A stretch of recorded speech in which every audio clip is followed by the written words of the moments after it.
Olá, muito boa noite para todo mundo. Mesmo sendo data de recolhimento e guarda, a comitiva do Terra Viva DBO na TV, tendo o compromisso de entregar uma boiada na Fazenda da Ramada, pediu a devida licença e seguiu com o mestiço na estrada. E estando agora o serviço terminado, a peonada está sendo chamada para se abancar na roda da fogueira e fazer o balanço da empreitada, começando esta função com a recitação da nossa prosa brideira do dia. Tem coisa que a gente resolve na hora e o serviço com o mestiço segue em frente. Mas quando a solução demora e a lida fica empatada, para não ficar cozinhando a boiada na estrada, o jeito é pedir a ajuda de um especialista. E se for alguma questão a respeito de qual é a combinação mais indicada para garantir o melhor resultado na reprodução, o companheiro e a companheira boiadeiros podem fazer a perguntação diretamente para um especialista, participando aqui da nossa sessão Raças e Cruzamentos com o zootecnista Alexandre Zadra.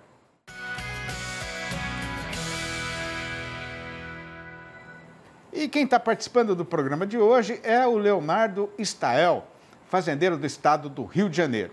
Ele está pretendendo fazer cruzamento industrial usando Nelore e Senepol. E quer saber como é que deve ser o resultado desta combinação? No gancho, né? Pois então, a pergunta já está feita e eu passo agora essa empreita para o Zadra e saio de banda para escutar o que é que ele vai falar. Olá, Leonardo. Então a gente divide em dois as respostas para você. Primeiro que a gente tem que saber se você vai fazer cruzamento a campo ou inseminação, como você pergunta. A campo, a gente quando quer fazer cruzamento com 100% de heterose, a gente tem que usar um taurino adaptado, ok? Com 100% de heterose. A gente pensa num taurino, para a gente ter heterose com o Nelore. Portanto, europeu não vai a campo aí no calor seu. A gente pensa então num adaptado, como Caracu, Bonsmar e Senepol. O Senepol vai muito bem porque ele é tropical e de menor porte. Ele ou o Bonsmar são de menor porte, eles casam muito bem com o Nelore, tal qual o Angus, quando a gente vai falar em inseminação artificial. Então, para monta natural, primeira opção, Senepol, segunda opção, Bonsmar. Se você tiver Caracu aí perto, também vai bem. Todas as fêmeas desse cruzamento de um taurino puro com um zebuíno vai gerar, todos os cruzamentos gerarão heterose de 100%, vigor híbrido, né? Ou seja, as fêmeas F1 desse cruzamento serão muito boas. Recomendo que você as aproveite usando depois para monta natural aí raças bimestiças como Brangus, Brafor, Canchim, Santa Gertrudes, Sim Brasil nas F1 que você tem aí que você terá quando você cruzar esses taurinos adaptados com a sua Nelore. Falando em inseminação, então, nós temos que pensar num europeu. Já que a gente tem a oportunidade de usar europeu numa zebuína, né, porque nós faremos animal meio sangue de raças do frio, meio sangue de raças do calor, então vamos aproveitar essas raças do frio e vamos inseminar as suas Nelore com o europeu. Seja Angus, seja, se quiser fazer cruzamento terminal, um charolês. Aí você que escolhe se você quer fazer um animal maior ou menor. Se você quiser aproveitar a fêmea F1, recomendo que você use o Angus nas suas Nelore, insemine suas Nelore com Angus, tá ok? Logicamente que se você quiser inseminar também com um taurino adaptado, sem problema, você terá 100% de heterose, mas você terá menos complementariedade. Se você pode usar a sêmen de europeu, que é um animal do frio, sobre a Nelore, utilize nesse momento, no momento da inseminação, ok? Espero ter respondido sua pergunta, Leonardo. Um abraço a todos e vamos para o campo. A Bahia Farm Show, que está sendo realizada esta semana no município de Luiz Eduardo Magalhães, é um retrato da modernidade da agropecuária brasileira, com a exposição de maquinário e equipamentos agropecuários da mais alta tecnologia. Mas, além disso, a feira também está sendo de grande serventia para mostrar para o fazendeiro do Nordeste e do Brasil inteiro os mais recentes avanços no terreiro da nutrição animal. E quem traz mais detalhes para a gente é o repórter Vinícius Marra. Confira. Continuamos aqui com a nossa cobertura aqui na Bahia Farm Show 2023. Este ano, 420 expositores estão por aqui, representando mais de 1.200 marcas, um crescimento de mais de 25% em relação ao ano passado. E aqui, novidades para todos os segmentos, inclusive para a pecuária brasileira, que cresce bastante aqui nessa região. Eu vou conversar agora com o Rafael Barbiero. O Rafael é sócio-diretor da Albar Fertilizantes. Rafael, obrigado por atender a gente. Pecuária é um setor que vem crescendo bastante nessa região do país, na Bahia, né, no Nordeste brasileiro. Por isso é importante estar nessa feira, uma das maiores do país? Sim, exato. Hoje a pecuária aqui no oeste da Bahia vem acompanhando bastante como é a parte de grãos, né, de extensão. Então hoje, além de pecuaristas, muitos produtores rurais vêm entrando cada vez mais forte, até para diversificar também a produção, né, de proteína. Então, a importância de participar. Nós que temos a sede da empresa que fica em Luiz Eduardo de Magalhães, né? Inclusive nosso stand que está no lado da IBA, somos parceiros aqui há muitos anos na região. Então é fundamental estar participando, trazendo novidade, principalmente a questão de trazer maior rentabilidade ao produtor, né? O desafio cada vez mais é o custo-benefício. Então essa foi o intuito desse ano de vir participar, de agregar mesmo para a região e para os produtores. Agora, novidades com relação à nutrição animal, né? É importante isso também para o produtor rural ter essas possibilidades, né? E também num trabalho bem personalizado. Hoje o produtor, um é diferente do outro, tem suas próprias necessidades. Vocês estão tentando atender isso? Isso, exatamente. Eu diria que o grande diferencial da parte de nutrição animal que nós estamos trazendo é que a gente consegue customizar por fazenda. Então, em vez de nós termos um produto, ou 2, ou 5, para atender o mercado de forma geral, nós podemos entender a necessidade de cada rebanho, categoria de animais, seja confinamento, seja pasto, na seca, nas águas, e customizar por fazenda, exatamente o que o animal precisa. É nesse sentido que a gente consegue trazer a diminuição no custo, que eu vou entregar exatamente o que o produtor precisa. Né? A gente não vai colocar nem algo a mais ou a menos que seja necessário. Então esse é o grande diferencial que a gente consegue trazer para agregar. Nessas linhas de produtos, o que vocês estão apresentando aí para o produtor? Principalmente a gente está trazendo, né, premix, seja para se fazer o restante, o núcleo aqui na região, onde a gente consegue economizar bem, com aditivos, com taninos, né, com microbióticos, várias coisas que a gente consegue trazer para realmente melhorar esse ganho de peso com menor custo. Né? Também estamos trazendo aqui a questão os fertilizantes de solos, então que também é um complemento para a questão de pastagem, então agregado também a gente consegue já manejar o solo com a pastagem para depois suplementar com a parte nutricional, né? Então tá os dois juntos aí. Vencido o espigão e tendo agora a planura do Cerradão pela frente, antes de seguir na direitura do Retiro das Três Figueiras, a comitiva vai fazer uma parada ligeira aqui na beira desse ribeirão para descansar a boiada pantaneira. Mas é já que a gente vai voltar. Aguarde. Já faz tempo que os companheiros e companheiras produtores brasileiros têm perfeito conhecimento de que, para garantir um lugar na jardineira que vai levar a atividade leiteira daqui para o futuro, o jeito mais seguro é fazer um investimento firme na modernização da produção.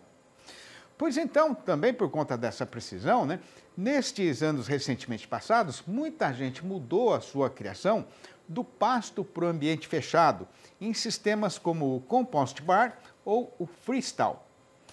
Mas a questão fundamental é saber se a vacada está gostando da sua nova morada.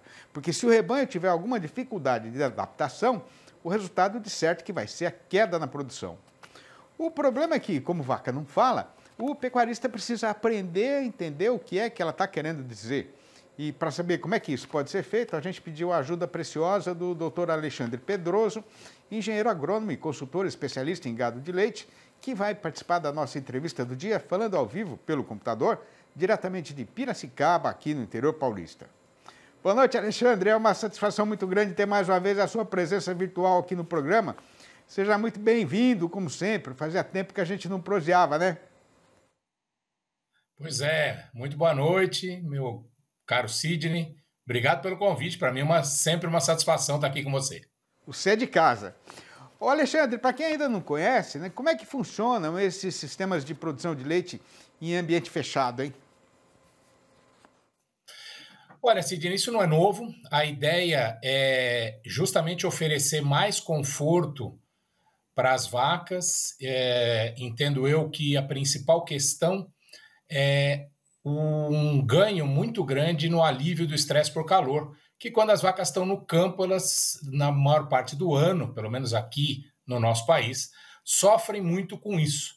Então, elas estando dentro de um barracão, com sombra o dia inteiro, elas, via de regra, ficam mais confortáveis e, com isso, podem ter mais saúde e serem mais produtivas. Ô Alexandre, agora, quais são os cuidados, né, que o pecuarista deve tomar na hora de construir ou de adaptar uma instalação na fazenda para produzir leite em ambiente fechado? Bom, acho que são dois aspectos principais, os fundamentais, né? Primeiro tem que entender que quando a gente fala fechado, né, nós queremos dizer um lugar coberto, um barracão, um telhado, precisa ser fechado. Ele tem que ter boa ventilação, esse é um ponto importante, e oferecer sombra para as vacas o tempo inteiro, né? Boa ventilação para ajudar muito com a questão do alívio por calor. E outro fundamental é oferecer boas condições para que as vacas possam deitar, descansar a maior parte do dia, o maior tempo que elas quiserem, né? Porque esse é um outro ponto muito importante para que elas tenham bem-estar e saúde. Agora, pelo menos na teoria, né, Alexandre, nesse sistema de confinamento, dá para controlar melhor o comportamento das vacas, né? Mas como é que o fazendeiro faz para saber o que se elas estão ou não gostando desse tipo de criação? Essa é uma excelente pergunta. As vacas nos falam, entre aspas, né, através de alguns sinais, algumas questões comportamentais, se elas estão confortáveis ou não, né? O tempo que elas passam deitadas é justamente um deles, né? Então, quando o produtor ele observa que as vacas passam muito tempo em pé, esse é um mau sinal, por exemplo. Outra questão é a ofegação, né? A frequência com que as vacas respiram. Se elas estão muito ofegantes, também é um mau sinal que elas estão com calor, né? Então, são diversos aspectos do comportamento que a gente observa para tentar entender se elas estão com boas condições de conforto e se isso pode levar a boas condições de saúde, né? Mas são coisas simples, viu, Sidney? Nada complicado. Eu acho que esses dois aspectos que eu citei talvez sejam os mais relevantes: o tempo que elas passam deitadas e essa questão da ofegação, indicando um possível estresse por calor. Quiser prestar atenção, né? Agora, o Alexandre, o que é que pode estar acontecendo, por exemplo, quando as vacas parecem que não gostam de ficar aí em algumas partes do galpão, preferem ficar em outras partes? Olha, isso é muito comum e na maior parte das vezes isso indica problemas de ventilação, né? As vacas elas são muito sensíveis em perceber microclimas, ou seja, se um pedaço do barracão está mais quente do que o outro, e aí elas naturalmente vão tentar buscar essa parte que está mais fresca, né?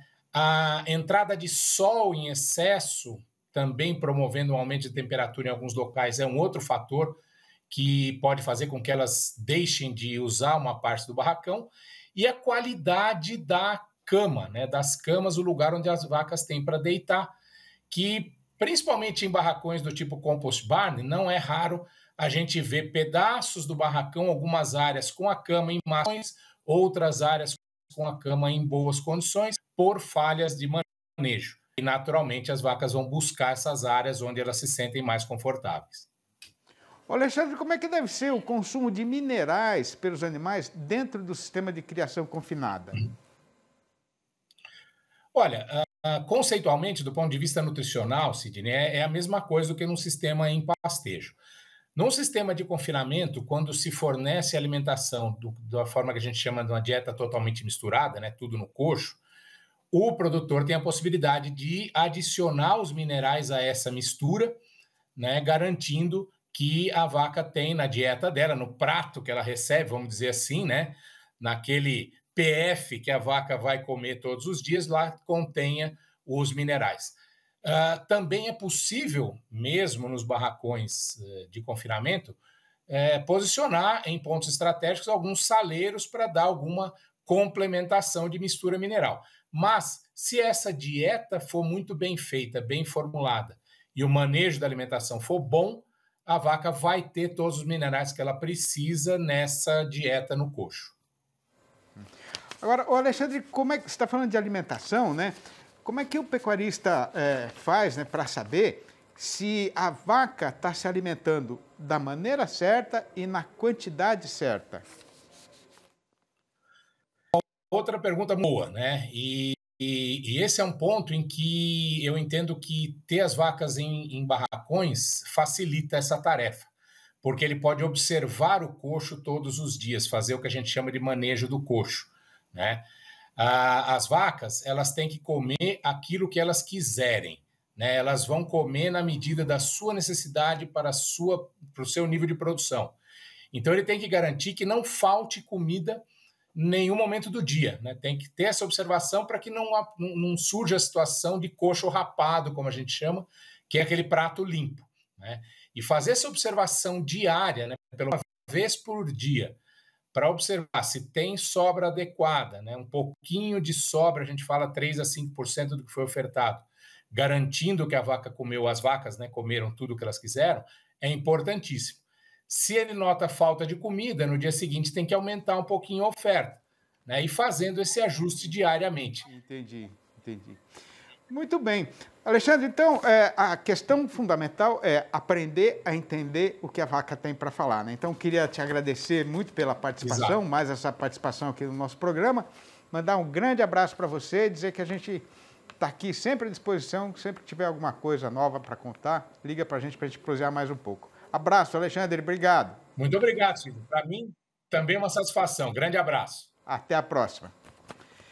Escutando já o rumorejo da cachoeira da Engazeira, logo ali adiante, na curva da Estrada Boiadeira, e tendo tempo de sobejo, a gente vai fazer aqui mais uma parada ligeira para descansar a boiada, retornando num instante ali da Machadeira. Aguarda. Em Belo Horizonte, a capital das Minas Gerais, a Mega Leite 2023, que é um dos principais eventos do setor leiteiro brasileiro e de toda a América Latina, venceu nesta quinta-feira o seu segundo dia, com grande participação de produtores do país inteiro e até do estrangeiro. E quem foi destacado para acompanhar tudo o que está acontecendo lá é o repórter João Nogueira. Confira. Competições em andamento aqui na pista de julgamentos e público lotando a Mega Leite 2023. Ao meu lado, o superintendente técnico da Girolando, Leandro Paiva. Leandro, esse interesse pelo público, ele demonstra de alguma forma a qualidade das nossas raças leiteiras? Não só a qualidade das raças leiteiras, assim como também a força que tem o nome Mega Leite, né? Um evento consolidado que congrega, que une todas as raças leiteiras em prol da cadeia produtiva do leite. Perfeito. E gostaria de saber também se esse público que está aqui, o que ele leva para casa quando vem até aqui a Mega Leite? Muita informação, muito conhecimento, muito entretenimento. Nós temos muita coisa aqui para toda a família, não só para os produtores de leite, para os criadores de gado, mas também para toda a família. E aqueles produtores de leite, os criadores, eles têm a oportunidade de fazer negócios aqui dentro da feira, tanto adquirindo material genético, insumos, prestação de serviços, produtos, enfim, é uma feira repleta de oportunidades, tanto para o produtor, para o criador, quanto para o público de forma geral. Quais as características que mais chamam a sua atenção dos animais que já foram premiados aqui na Mega Leite? Os animais premiados até aqui mostraram que são animais com uma morfologia bastante moderna, o que a gente busca hoje para a pecuária leiteira atual, animais funcionais, e é isso que os nossos jurados, os jurados de todas as raças, avaliam em pista. Aqueles animais que realmente, além da beleza racial, animais também que apresentam uma funcionalidade, que é o que a gente busca hoje dentro da porteira. E a cada nova edição vocês trazem novidades. Qual que é a grande novidade desta? A grande novidade dessa Mega Leite, né, que nós temos aqui sendo realizado o seminário do queijo artesanal de Minas, juntamente com a Mega Leite, né? Então, logo aqui em frente, do lado aqui no Expo Minas, nós temos essa mostra de queijo, essa exposição de queijos. Então, a Mega Leite acontecendo aqui e a exposição de queijos logo aqui do lado do Parque da Gameleira, no Expo Minas. Então, essa é uma novidade porque o público vem, prestigia a Mega Leite, prestigia o seminário do queijo artesanal de Minas, e aí tem essa oportunidade de conhecer todo o elo da cadeia produtiva do leite. É um evento, portanto, plural, né? A pluralidade marca a Mega Leite 2023. Sim, com certeza. Além disso, nós temos também, né, uma presença maciça aqui na Mega Leite de várias autoridades, várias instituições importantes no cenário nacional que contribuem muito para o nosso agronegócio. Então a Mega Leite realmente é aquele evento onde quem trabalha com leite, seja como uma empresa prestadora de serviços ou uma empresa que é uma produtora de material, de insumos, seja para os expositores de animais, é uma feira que realmente congrega tudo isso que nós estamos falando, todos esses elos da cadeia. Perfeito, muito obrigado pelas informações, Leandro. Mega Leite 2023 é aqui no canal Terra Viva. E daqui a pouco, às 8h35, o nosso canal Terra Viva vai transmitir para o Brasil inteiro o leilão Giro Leiteiro Fazenda Brasília. E o companheiro produtor brasileiro, tendo sabedência de que produtividade cada vez mais é uma questão de sobrevivência na atividade, não pode perder, né? E hoje, por conta do feriado nacional, do dia de Corpus Christi, o mercado do boi gordo não funcionou em lugar nenhum do país, de modo então que a gente não vai ter como apresentar o noticiário nem fazer o nosso comentário a respeito da evolução da cotação do boi gordo no mercado. Pois então, para arrematar a função, falta só fazer a recitação do versinho do dia, que é o seguinte, vai ouvindo. Todo ano, na festa da padroeira, o pai adiantava o trabalho na sexta-feira e a gente saía da roça com o dia nascente e ia para a freguesia. Ele e a mãe na frente, no banco da carroça, eu e o meu irmão, o Zé Trelé, sentados no chão do assoalho, de camisa de manga, calça curta com algibeira e prega na frente e sapato no pé. E era tudo uma grande alegria, o parquinho com carrossel de cavalinhos, o pastel com refresco de groselha no bar da Praça da Matriz, a estadia na casa da tia Beatriz. Ah, como a gente sabia ser feliz. E depois de guardar cuidadosamente, dia após dia, todas estas poesias recitadas aqui no fechamento desta função, falando das alegrias, das dores e dos amores da nossa vida e da nossa lida no sertão, a gente juntou tudo e publicou nos 4 livros da minha série Versinhos de Caipira, que já deram 3 voltas e meia no chão do sertão e tiveram a perfeita aprovação dos companheiros e companheiras, boiadeiros ou não, do Brasil inteiro. Se por acaso tiver aí na frente da televisão alguém que ainda não leu e quiser saber como fazer para comprar um exemplar ou logo a coleção inteira, faça o favor de ligar para mim mesmo, no meu telefone celular, que é o 11 98 224 1807. Repetindo, 11 98 224 1807. Ou mandar um e-mail para sidneymasco@uol.com.br ou ainda achar meu nome lá no Facebook.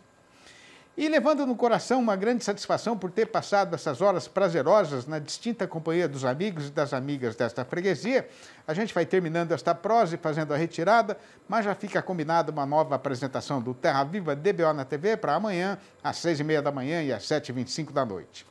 Um abraço para todo mundo e até lá então.